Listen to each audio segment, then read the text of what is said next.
السلام علیکم ورحمۃ اللہ وبرکاتہ۔ بسم اللہ الرحمن الرحیم۔ امید کرتی ہوں کہ آپ سبھی لوگ خیریت سے ہوں گے۔ الحمدللہ میں بھی خیریت سے ہوں۔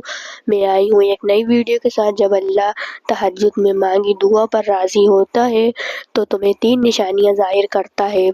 وہ کون سی 3 نشانیاں ہیں؟ ویڈیو پوری اینڈ تک دیکھیے، آپ کو معلوم چل جائے گا۔ چلیے ہم اپنی ویڈیو کو وہ سٹارٹ کرتے ہیں۔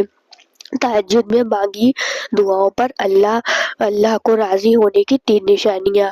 اکثر لوگوں کا ایک سوال آتا ہے کہ کیا اللہ واقعی میں تہجد سے معجزے کرتا ہے اور ہم یہ کیسے جان سکتے ہیں کہ اللہ تعالی ہماری تہجد کی مانگی دعاؤں پر راضی ہے یا نہیں؟ وہ کون سی ایسی نشانیاں ہیں؟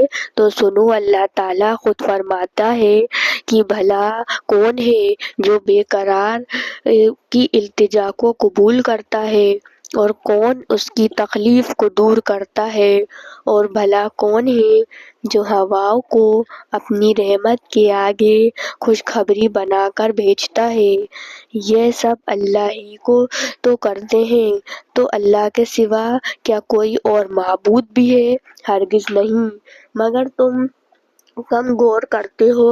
یاد رکھو، خدا کی خدائی کا کارخانہ تو اتنا وسیع و عظیم ہے کہ اس کی ساری وسعت کا تصور تم کبھی جان بھی نہیں سکتے۔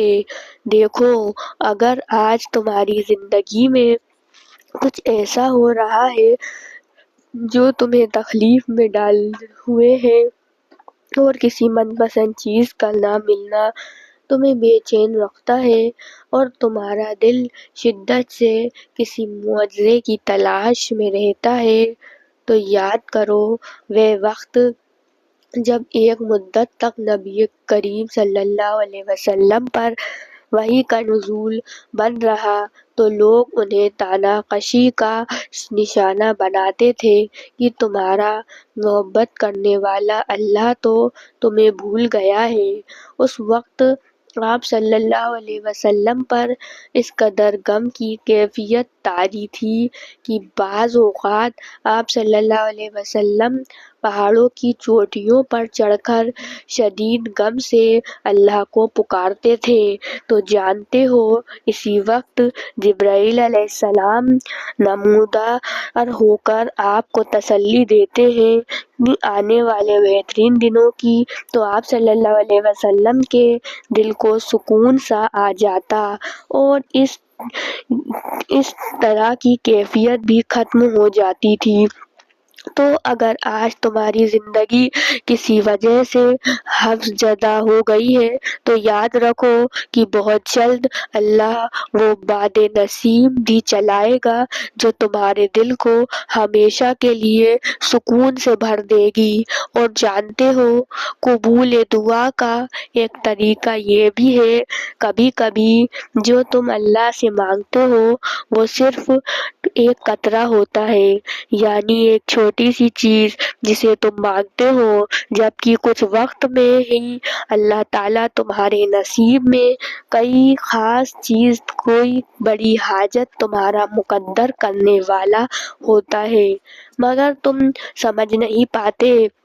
قرآن خود کہتا ہے کہ واقعہ یہ ہے کہ تمہارا رب غیر محسوس تدبیروں سے اپنی مصلحت پورا کرتا ہے، بے شک وہ علیم بھی ہے اور حکیم بھی۔ اور اگر تم یہ چاہتے ہو کہ اللہ تعالیٰ تمہاری تہجد میں مانگی دعاؤں کو قبول کر لے تو اس سے پہلے ان 2 چیزوں کو ضرور جان لو۔ یاد رکھو، اللہ نے تمہارے بڑی مصلحت فرمائی ہے، وہ دراصل یہ ہے کہ تمہیں انتخاب اور اختیار کی آزادی بخشی جائے اور اپنی پسند کے مطابق راہوں پر چلتے رہنے کی قدرت دی جائے، تاکہ جو 2 راستے تمہارے سامنے خیر و شر کے ہیں، جن راہ کو بھی تم اپنے لیے پسند کرو اس پر چل سکو، تاکہ ہر ایک جو بھی کچھ اپنے کوشش کے نتیجے پر ہی پائے۔ اللہ تعالیٰ خود فرماتا ہے کہ اللہ سے بڑا تمہارا کوئی خیر خواہ نہیں، وہ تو تمہاری بھلائی چاہتا ہے، اور یہ اس کی ہی مہربانی ہے کہ وہ تم کو ایسے کاموں سے منع کر رہا ہے جس میں تمہاری بربادی ہے۔ جانتے ہو جو محبتیں اللہ کے حدوں کو توڑ کر کی جائے وہ ایک دن تمہیں بھی توڑ کر رکھ دیتی ہے، کیونکہ محبت وفا اور جفا کا وہ کھیل ہے جس میں شیطان تمہیں ایک حسین اور خوبصورت سفر کا جھانسا دے کر تمہیں اللہ سے جفا کے تاریخ راستوں میں دھکیل دیتا ہے، مگر وہ ارض و سما کا مالک پھر بھی اپنے محبت سے بھرا خوبصورت بادل تم پر برسانے کا منتظر رہتا ہے۔ قرآن کہتا ہے بے شک اگر تیرا رب چاہتا تو تمام انسانوں کو ایک گروہ بنا سکتا تھا، اور بے راہ رویوں سے صرف وہ لوگ بچیں گے جن پر تیرے رب کی رحمت ہوگی۔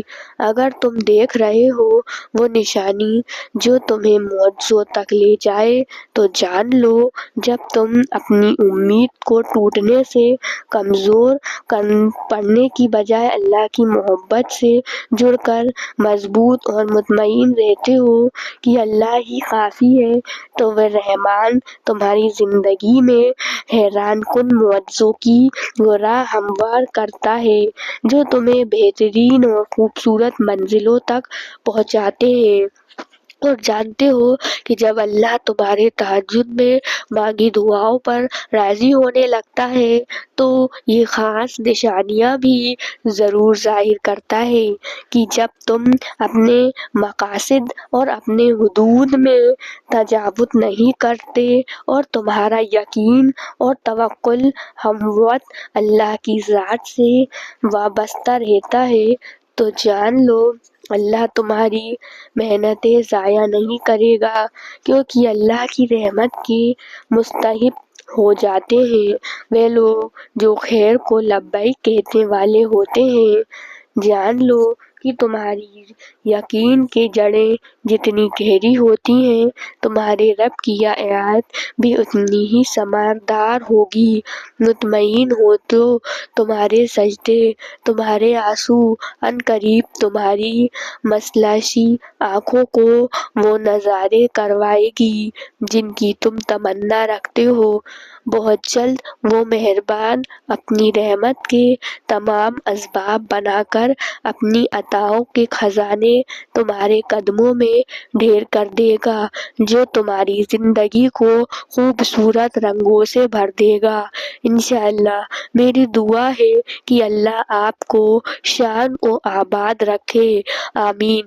اور آپ اسی طرح نمازوں کی ادائیگی کرتے رہیں، تہجد پڑھیں اور فرض نماز پڑھیں۔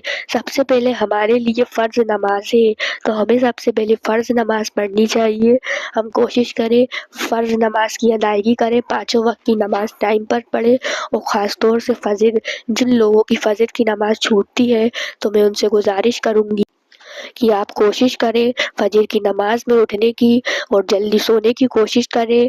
10 بجے 11 بجے تک 10:30 بجے تک سونے کی کوشش کریں، اور جب بھی سوئیں تو سورہ بقرہ کی آخری 2 آیتیں پڑھ کے سوئیں، آیت الکرسی پڑھ کے سوئیں، سونے کی دعا پڑھ کے سوئیں اور وضو کر کے سوئیں۔ یہ چند چیزیں کر کے سوئیں، اور 3 بار سورہ فلق، 3 بار سورہ ناس پڑھ کے سوئیں، اور اسی طرح کی چند دعائیں ان کو پڑھ کے سوئیں، اور اللہ تعالیٰ کو انشاءاللہ آپ کو فجر میں ضرور اٹھا دے گا۔ تو اور فجر سے اگر آپ 20 یا 25 منٹ پہلے اٹھتے ہیں تو اور بھی بہت اچھی بات ہے۔ اگر آپ 20-25 منٹ پہلے اٹھتے ہیں یا آدھے گھنٹے پہلے اٹھتے ہیں تو آپ کو تہجد بھی نصیب ہو جائے گی، اور آپ تہجد گزار بھی بن جائیں گے انشاءاللہ تعالیٰ۔ اللہ چاہے تو کیا کچھ نہیں ہو سکتا، وہ اگر ہمیں اللہ سے مانگنا ہے وہ چیز جو ہمیں چاہیے ہی چاہیے، جس کے لیے ہمیں کوئی نیکسٹ آپشن نہیں ہے، ہمیں وہ چیز چاہیے تو آپ